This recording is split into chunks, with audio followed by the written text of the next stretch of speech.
सुबह सुबह लो शिव का नाम, शिव आएंगे तेरे काम। ओम नमः शिवाय, ओम नमः शिवाय। नमस्कार, सिंप्लिसिटी विद रश्मि में रश्मि के साथ आपका बहुत बहुत स्वागत है। आपको पता ही है कि कल से सावन शुरू हो रहा है और आपको मेरे सॉन्ग से भी पता चल गया होगा। सावन में हम क्या करते हैं? शिव जी की पूजा करते हैं, शिव जी को प्रसन्न करते हैं, हर एक उपाय करते हैं कि शिव जी हम पे प्रसन्न हों, हमारी हर एक इच्छा को पूरी करें, हमारी कोई भी समस्या को दूर करें। उसी प्रकार से, क्योंकि अब की बार सबसे अच्छी बात यह है, अब की बार तो वैसे इस साल सब कुछ प्रॉब्लम ही है और सब कुछ गड़बड़ रहता है। 2020 की शुरुआत ही इतनी ख़राब हुई, कुछ ना कुछ प्रॉब्लम्स आती रही, लेकिन ये एक अच्छी चीज़ है कि सावन की शुरुआत भी सोमवार से हो रही है और ख़त्म भी सोमवार को हो रहा है। तो आपका सावन जो है शुरू हो रहा है 6 जुलाई से और ख़त्म होगा 3 अगस्त को, और उस दिन भी सोमवार है। तो सोमवार से ही शुरू होकर सोमवार को ही ख़त्म होगा।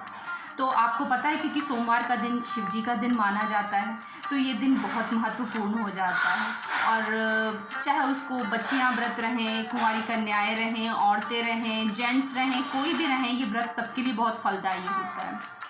आपको पता है कुछ ऐसी चीज़ें होती हैं जो सावन में नहीं की जाती हैं, जैसे कि बैंगन का सेवन मत करें। कहते हैं कि बैंगन का आकार शिवलिंग जैसा होता है, तो उसका सेवन नहीं करते। दूसरी चीज़, इसी सावन के ही महीने में उसमें कीड़े लगना शुरू हो जाते हैं।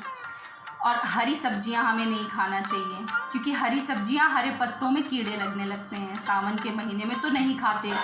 और मसालेदार या गरिष्ठ भोजन भी नहीं करते हैं, क्योंकि ये भी हमारे पेट के लिए नुकसानदायक होता है। दूध का सेवन कम से कम करना चाहिए, क्योंकि जो जानवर होता है वो चरने जाता है, तो वो चरते समय कुछ ना कुछ कीड़े मकोड़े ज़रूर खा लेता है, तो वो भी हमारे लिए, हमारे पेट के लिए दिक्कत कर सकता है। तो अगर बहुत ज़रूरी है या कोई किसी को हैबिचुअल है या बच्चे हैं, तो उनको जस्ट बॉयल ज़्यादा कर लें, दूध को अच्छे से बॉयल करके यूज़ करें। भाई मदिरापान वाले मदिरापान ना करें, कोई जो उल्टा सीधा मांस मच्छी खाते हैं उन्हें नहीं खाना चाहिए। सावन का महीना एक पवित्र महीना माना जाता है, तो उस समय ये सब चीज़ें इस्तेमाल नहीं करनी चाहिए। कोशिश हो तो प्याज लहसुन में ना करें, लेकिन वो मुश्किल है, आदमी कभी कभी किसी का नहीं चल पाता, लेकिन पूरे 1 महीने बहुत ही सात्विक तरीके से रहते हैं। अच्छा, कौन ऐसे उपाय हैं जिससे आप भगवान को प्रसन्न कर सकते हैं? भाई अच्छा उपाय, सबसे अच्छा उपाय ये है कि मैं सिंपल हूँ, मैं सिंपल बातें जानती हूँ कि आप सिंपल तरीके से भगवान को कैसे खुश कर सकते हैं।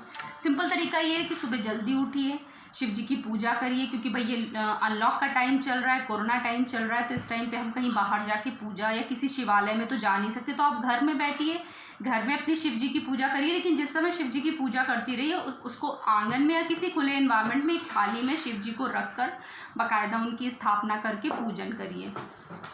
दूसरी चीज़, जब शिव जी की पूजा आप कर रहे हों तो उस समय शिव जी पर ध्यान लगा के रखें। आपके पास समय नहीं है तो आप अपना 21 11 108 बार ओम नमः शिवाय का जाप कर लें, या जो भी कुछ आपके पास घर में है, दूध है, दही है। अगर आप मान लीजिए कि दूध दही है, तो दूध दही, शहद, चीनी, इन चीज़ों का मिश्रण बनाकर उन पे चढ़ाएं। और इस सावन में शिव जी का महत्व इसलिए है क्योंकि आपने वो तो सुना ही होगा कि जब विष शिव जी ने पिया था, तो वो विष शिव जी ने अपने कंठ में ही रोक लिया था, इसीलिए उनको नीलकंठ कहते हैं, क्योंकि विष वहीं रुका हुआ था। और वो समय, वो पूरा 1 महीने का समय था जो उनके लिए बहुत कष्टकारी था। जब उन पे गंगा जल उन पे चढ़ाया गया था या उनको पिलाया गया था, तब जाके वो विष 1 महीना लगा था उनके शरीर से निकलने में। तो इस पूरे सावन अगर आप कुछ भी नहीं कर पाते हैं, गंगा जल भी चढ़ाते हैं, तो शिव जी प्रसन्न होते हैं, क्योंकि ये जो उनका समय होता है थोड़ा कष्ट का समय होता है। इस समय उन्होंने विष का पान किया था, तो वो एक समय होता है। दूसरी चीज़ें, ये कुछ चीज़ें कुछ उपाय थे।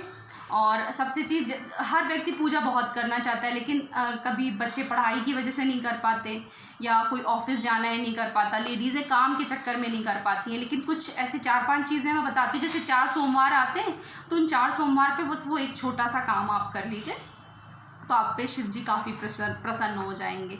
पहला सोमवार को आप, जो कि आपका 6 जुलाई को पड़ेगा, तो पहले सोमवार में आप 1 मुट्ठी चावल चढ़ा दीजिए। दूसरा सोमवार आता है, उस पे 1 मुट्ठी तिल चढ़ा दीजिए, काला तिल।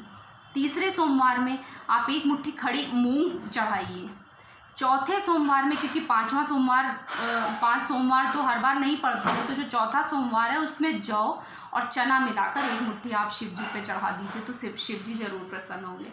और फिर और ज़्यादा कुछ अगर हम नहीं जानते तो ओम नमः शिवाय का जाप करते रहना हमारे लिए बहुत अच्छी चीज़ है।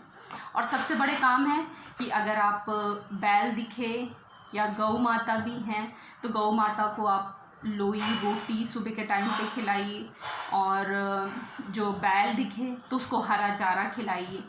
और अब ये ज़्यादा होगा या लोगों को भी बात मेरी लगेगी कि कहाँ ढूंढें, नहीं आप देखिए आपके आसपास बाहर बहुत सारे जानवर आते रहते हैं आप। और सबसे बड़ी चीज़ है, कुछ गलत काम बिल्कुल नहीं करने हैं। शिव जी को हल्दी नहीं चढ़ाना है सावन में, तुलसी दल वैसे भी शिव जी को नहीं चढ़ाते हैं। तो ये सारी चीज़ों की छोटी छोटी चीज़ों का ध्यान अगर आप रख के पूरे सावन में पूजा करेंगे तो इस चीज़ का आपको बहुत अच्छा फल मिलेगा। और फिर हम सबको तो अब की बार एक साथ पूजा करनी है और मनाना है कि भगवान हे भोलेनाथ, हमें भोलेनाथ ने सबको बड़े बड़े संकट से बचाया है, तो हमें कौन से संकट से बचाना है? कोरोना नामक राक्षस से उन्हें बचाना है। तो ये जो कोरोना वायरस नहीं है, कोरोना राक्षस है जिससे शिव जी हमें बचा सकते हैं। तो हम सब मिलके पूजा करेंगे जिससे हमें बचा सके। ठीक है? हाँ, ओके। तो stay home, stay safe, healthy रहिए, घर पे रहिए, ज़रूरत नहीं हो तो बाहर नहीं निकलिए। राधे राधे।